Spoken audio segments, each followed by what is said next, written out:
Um, One question. Yeah. Since you are working as a director for the Canada West Foundation, so what is like the main purpose of your foundation? So my name is Marla Orenstein, and I'm the director, one of 3 directors at the Canada West Foundation, and I have what I think is probably the best job in the world. What we do is we're not paid to have a particular viewpoint or to represent anybody's interest in particular. Our goal is really to say what's best for Western Canada, what helps the prosperity of Western Canada, what helps the sustainability of our communities, what helps the well-being of the people in Western Canada. What are the really important issues? What is it that we think people need to know, that governments need to know, that people aren't looking at? And then our job is just to go out and to do a lot of research, to do a lot of listening, and then to try to do some influencing around what we think really needs to be done. Watched a little bit with your talk about Bill C-69, and we're really excited that you are here. I'm here to listen. A project on the Trans Mountain Pipeline dispute, and we each chose stakeholders to represent.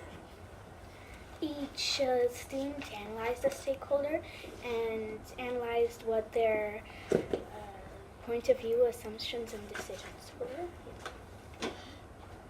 We all piled our information to make one conclusion, which is that we think we should go with the pipeline, but still keep those safety issues about the environment and stuff like that. And this is a hard copy of our slideshow. Thank you so much. Thank you, guys. So Everyone got a voice and everyone has to speak. So it's not like there are 5 people that give their ideas out, but a few people that don't. Everyone gets to talk, have a say in it, and I think that's a really good thing. The pipeline is a safer way and use the money we get to improve it.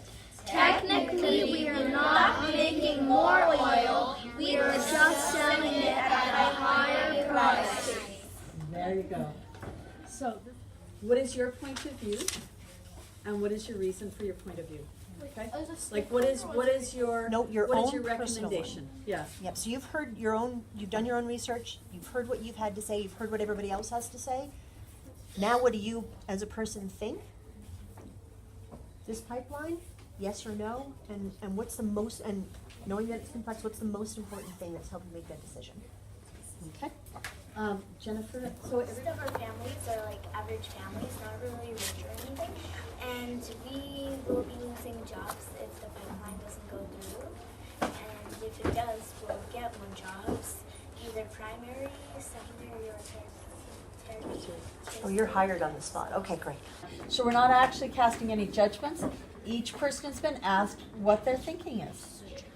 So I think the pipeline should be built because when we get more money, when we become sort of richer, I think we could actually help the pipeline to make it more environmentally friendly.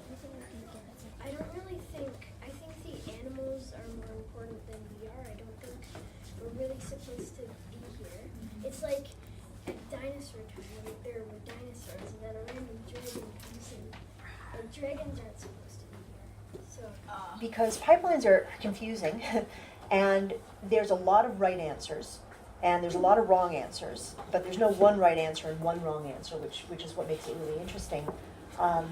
So I learned a lot over the last year, and we've done a lot of analyzing of this new bill that you probably ran into, Bill C-69, and in fact, this Friday I'm going to be in Winnipeg.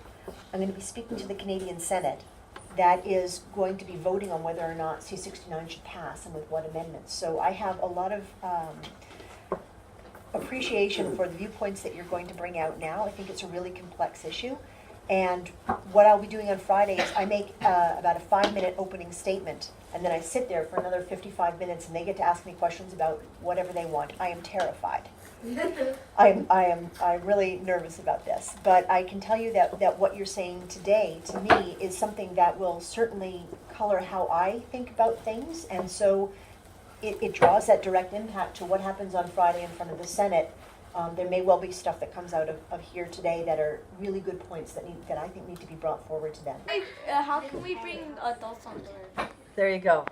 That was it. And that was the big takeaway was, how do we bring adults into the, how do we have a voice and bring adults in? So thank you so much for listening to us. My pleasure. And I just want to say one last thing, just my last observation coming out of this was some really great comments here. I actually 100% agree with what every single one of you says. And when I added this up, it was 14 people came down on the side of yes and 4 on the side of no. But I don't think it means that any of what you had to say was wrong. I think there's really 2 things that are going on here. And this is why we ultimately only have 2 choices, yes or no. But the 2 things are risk. That's the first one. How much risk are you willing to accept? And that can be completely different from every person. If you think of risk as a spectrum, one end is catastrophe. Nobody wants that. The other end is absolutely nothing will happen. Anybody would accept that. But that doesn't actually exist for anything, not even when you cross the street. There's always risk there too. So the question is, how much risk are you personally comfortable living with? And everybody has a different risk tolerance, and that's fine. And the second thing that really comes out is values. That there's all kinds of things that could happen, and some of them are more important to you than others. For some people say, jobs are great, but animals are more important to me. Some people say, the environment is lovely, but families working is more important.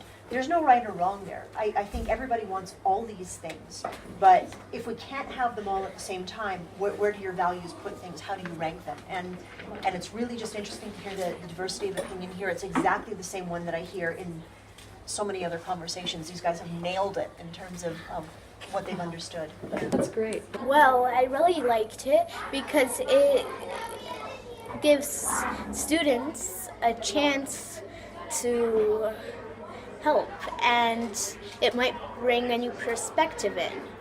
So I think that it was a really good idea to do that. And it was really fun.